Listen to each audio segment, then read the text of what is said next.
She was the kind of woman who made a room brighter just by walking into it. The kind of woman men noticed and women studied. Everything about her seemed carefully assembled.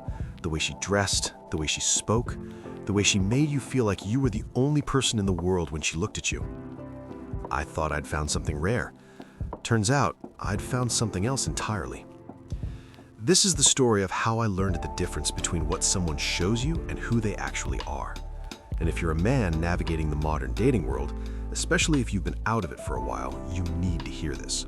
Because the lesson I learned cost me more than I want to admit. But it might save you from paying the same price at work. She'd just been hired into a different department, but our paths crossed regularly. From the first conversation, something clicked. She was intelligent, not just book smart.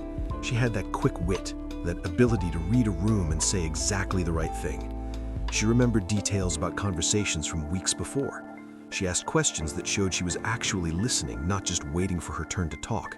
And she was beautiful, not in a way that felt intimidating or unapproachable, in a way that felt warm, accessible, like beauty that wanted to be noticed but didn't need to be worshipped.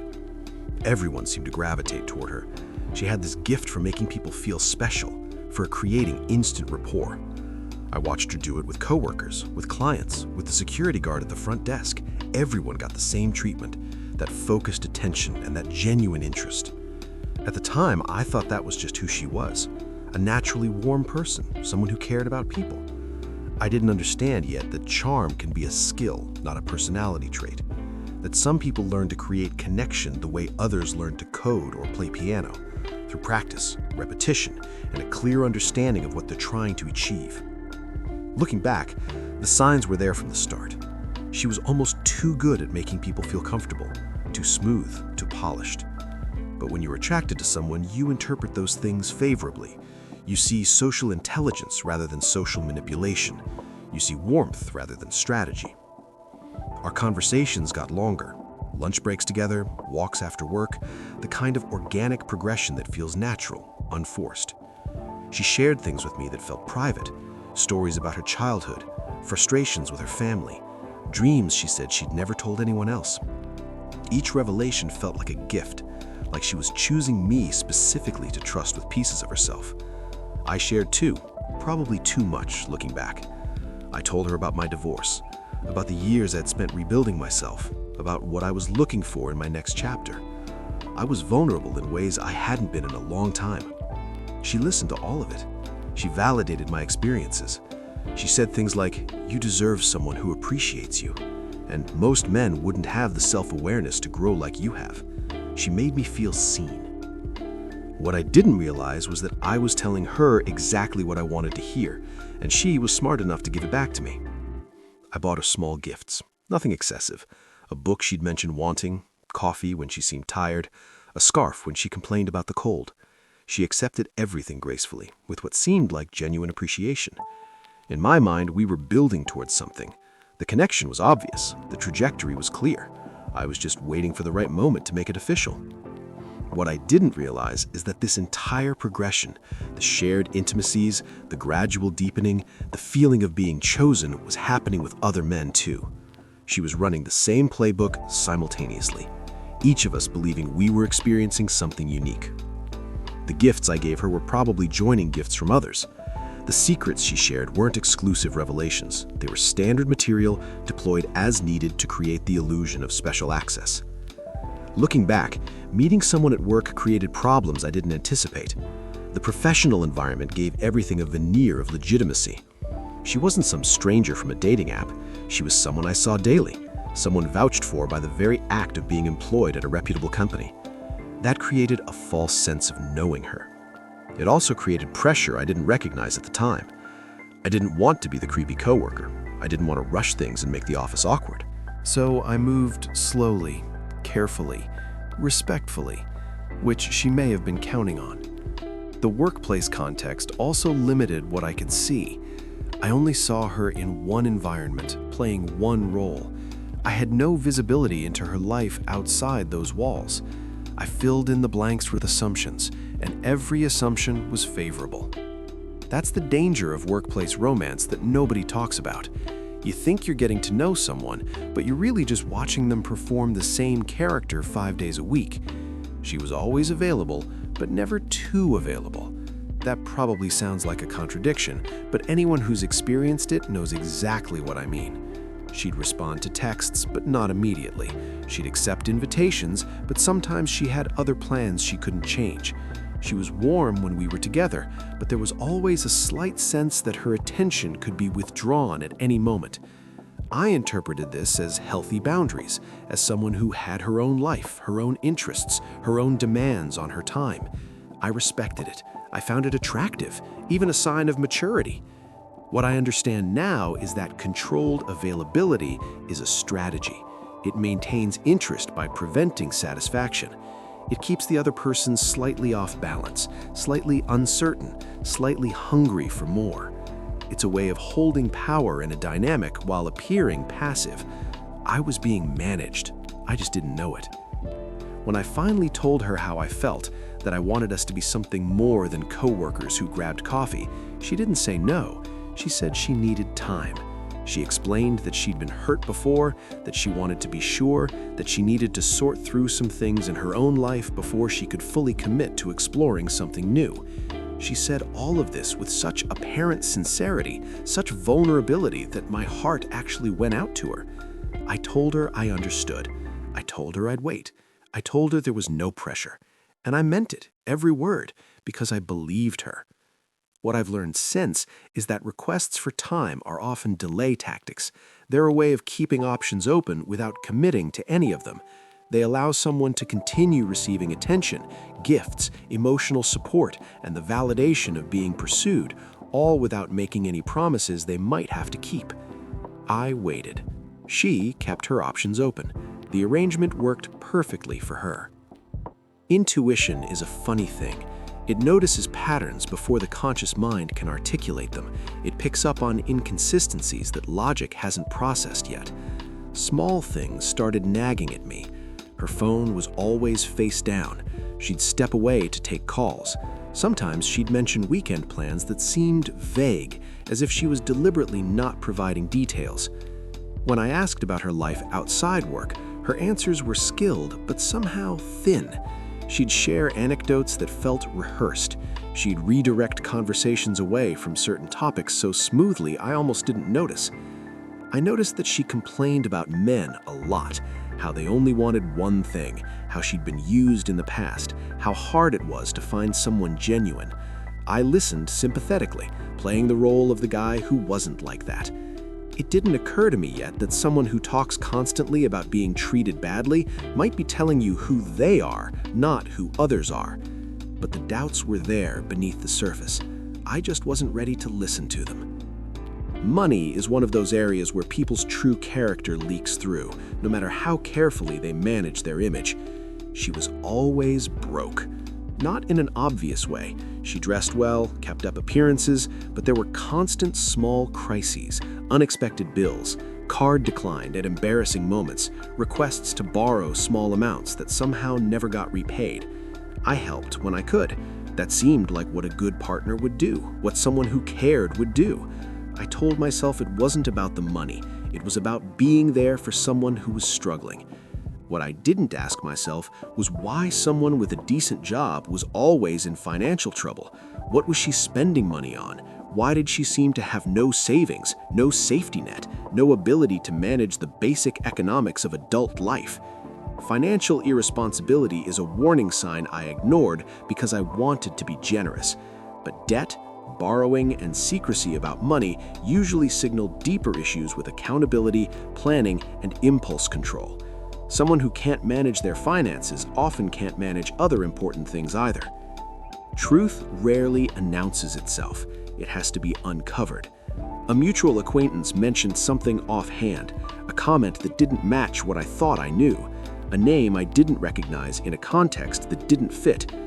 I started paying closer attention, not obsessively, not paranoid, just awake, noticing things I'd been trained not to notice before. And piece by piece, a different picture emerged. There was another man. Actually, there were multiple men. I wasn't the only one receiving those thoughtful texts, those meaningful conversations, those signals of special connection. I was one of several, each of us believing we were uniquely chosen, each of us operating on information she carefully controlled. The time she needed, she was using it to manage multiple relationships simultaneously. The vague weekend plans, she was with someone else. The financial troubles, money was flowing in from various sources, each one believing he was helping a woman who was temporarily struggling. I wasn't her priority. I was her backup, one option among several kept warm in case the better options fell through. The realization hit me in stages. First, denial. There had to be some explanation. Then bargaining. Maybe it wasn't as bad as it looked. Then the cold clarity of acceptance. I had been played. Not in some dramatic movie villain way, just quietly, efficiently, managed by someone who was very good at keeping multiple people invested while committing to none of them. The more I learned, the more I realized I'd only seen a fraction of who she was. She had perfected the art of compartmentalization. Different men served different purposes. One provided financial stability, another provided social access, another provided emotional validation. I apparently provided something, I'm still not entirely sure what. Each of us knew a different version of her. Each version was tailored to what that particular man wanted to see. She was a mirror, reflecting back whatever would keep each source of supply engaged. This is what I mean by parallel relationships, not cheating in the traditional sense. She wasn't officially committed to anyone, so technically nothing was being violated, but multiple emotional and sometimes physical connections running simultaneously, each person in the dark about the others. She wasn't lying exactly, she just wasn't telling the whole truth. Selective honesty, revealing only what served her in the moment, keeping the rest hidden. Not through active deception, but through strategic omission. As I processed what I'd learned, I started connecting dots I'd ignored before. The stories she told me about her family, the instability, the revolving door of partners in her mother's life, the chaos she'd grown up in, which she'd framed as trauma, but which now looked more like a template. We often repeat what we're raised with, even when we claim to reject it. The dysfunction becomes normal. The chaos becomes comfortable. Boundaries that weren't modeled don't get learned. I'm not excusing her behavior. Understanding isn't the same as excusing, but it helped me see that what I'd experienced wasn't personal. It wasn't about me specifically failing or being inadequate. It was a pattern she'd probably been running since learning from watching the adults of her life do the same thing. Until someone breaks them. She hadn't broken hers. She'd just gotten better at disguising them. When I finally confronted her, calmly, without drama, just laying out what I'd learned, her reaction told me everything I needed to know. There was no shame, no embarrassment, no tearful apology, just a kind of blank acknowledgement followed by justification. She was single. She had what was wrong with exploring options? Why was I being so resistant when we weren't even officially together?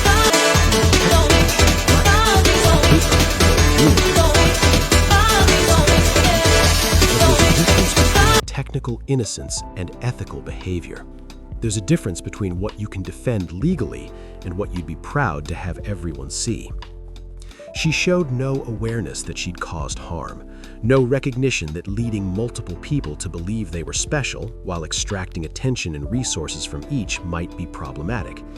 She framed her behavior as independence, as self-protection, a smart dating strategy. That's when any remaining attraction died. Not because of what she'd done, but because of the complete absence of accountability for it. What struck me most was how easily she moved on from the conversation. Within minutes, she was talking about something else entirely, as if we'd been discussing the weather rather than a fundamental breach of trust. There was no processing, no reflection, no apparent emotional response at all. Just a seamless transition to the next topic, the next interaction, the next opportunity. I realized I was looking at someone who had done this many times before.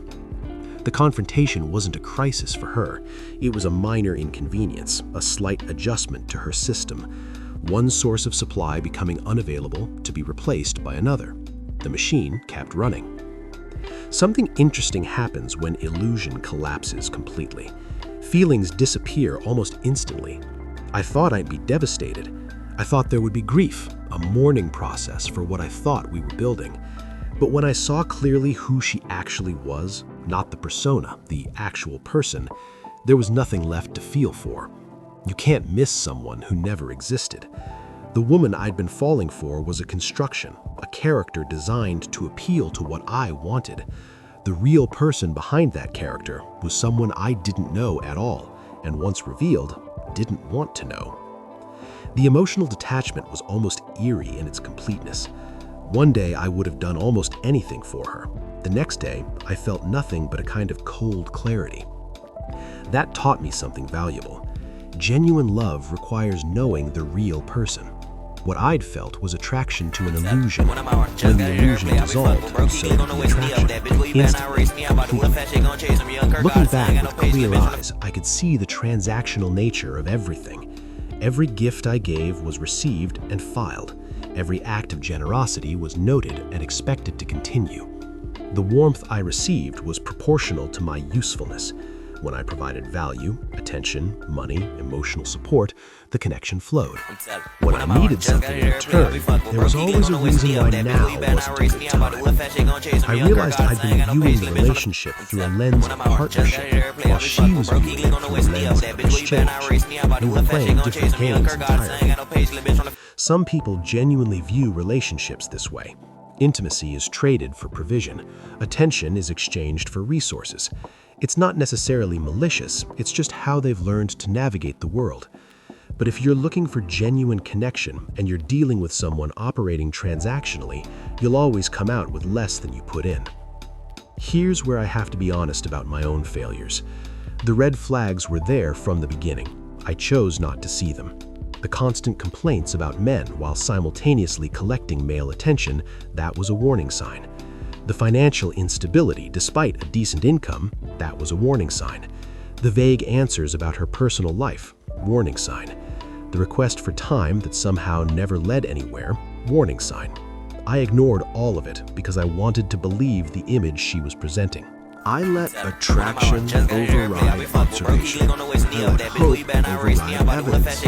I let my desire for connection cloud my judgment about who I was trying to connect with. That's not her fault, that's mine. I was so eager to believe in what I wanted that I actively filtered out information that contradicted it. Every piece of evidence that should have given me pause, I explained away. Every inconsistency, I rationalized. I was my own worst enemy in this situation, not because I trusted someone untrustworthy, but because I refused to accept what my own observations were telling me. Yes, she was deceptive. Yes, she managed information to keep me engaged while keeping her options open.